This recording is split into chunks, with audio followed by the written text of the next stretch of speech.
Some of you may remember the old McBride Office Supply Building. The mid-century modern building built around 1962 along Wade Hampton Boulevard has received new life thanks to a local project developer, Kurt Wallenborn, with Franklin Real Estate Development, here to tell us more about the mission to preserve and reuse the space. Kurt, good to see you. Hey, thank you. This is awesome. I mean, like, we love these older spaces, and a lot of times in a lot of communities they get torn down, turned into something totally different.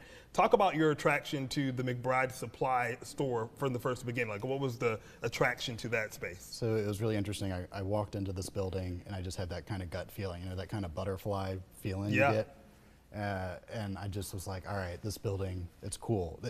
I could not tell exactly what it looked like in 1962, but I had this feeling that it looked really very mid-century modern, very particular. It had all the iconic. Yes, I knew it was there, and I was like, all right, I got to figure out how to do this. If anything, I wanted to save it. It was just this instant gut vibe of like, I've got to save this building. Because it's easy to go in there and just kind of tear everything out. Yeah. We're looking at the building Prosper right now, but I want to go back and talk a little bit about what were some of the things that you were intentional about preserving in that space that kind of gives that iconic mid-century modern design. Pretty much everything we could.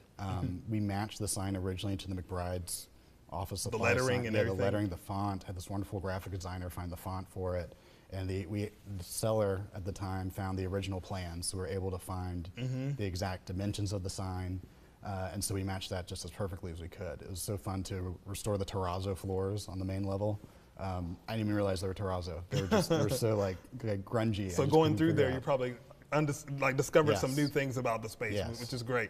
So you're hoping to get it on the National Register of Historic Places to kind of preserve it for the future. Yes, that is the goal. I really wanted to save this building, but really I wanted to preserve it for the future and make sure, you know, if that ever becomes a Midtown Greenville, it will always be there. That is the ultimate goal. Because that's the thing about it. It's harder to get things on the National Register when it's like not in a historic area. And Wade Hampton Boulevard is not necessarily not a historic district. So it's really cool that you're able to do that. So let's talk about Prosper.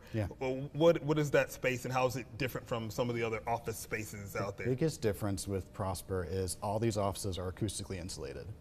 No office in town has that. Right. And the people that are in there, we've got psychiatrists and therapists that are in there already. And they love it because everything in that office, it's muffled. It's not soundproof. Nobody wants soundproof, but they definitely want that privacy. And that's the biggest difference with these. They're all private offices. They're all acoustically insulated, and you're able to shut your door, get work done, or have clients and have some pretty, you know, private conversations or get work done. Yeah, because I mean, everybody's moving towards these co-work spaces. So for someone watching this that's maybe interested in, you know, leasing a space like this or using a space like this, how does that work? Can anyone just say, hey, I have a group that... Yeah, I would love, you know, my whole goal is I'm really creating a community in this place. You know, these people refer to each other, they work with each other.